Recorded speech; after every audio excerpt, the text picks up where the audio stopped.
అది చిన్నప్పటి నుంచి వ్యవసాయ కుటుంబం అండి. మా నాన్నగారు వ్యవసాయం చేసేవారు. మేము స్కూల్కి వెళ్ళి కొంతవరకు ఐటీ వరకు చదువుకున్నాను. హైదరాబాద్లో ఒక 2 years జాబ్ చేసి వ్యవసాయం మీద మక్కువతోటి జాబ్ మానేసి వచ్చేసాను. ఫస్ట్ ని కెమికల్ వ్యవసాయం కొద్దిగా వేసుకుంటూ చేయటం జరుగుతుంది.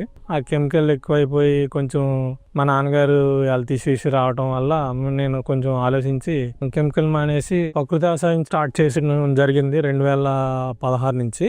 గత 5 సంవత్సరాల నుంచి కూడా స్టార్టింగ్ పిఎండిఎస్ వేయటం, పిఎండిఎస్ అయిన తర్వాత ఖరీఫ్ నాట్లు వేయటం, అలా చేయటం వల్ల మాకు ఇందులో కలుపు అనేది నివారణ వస్తుంది. ఈ నవధాన్యాలు వేసి పూర్తిగా ప్రకృతి వ్యవసాయం చేయటం వల్ల మా నేల స్వభావం మారింది.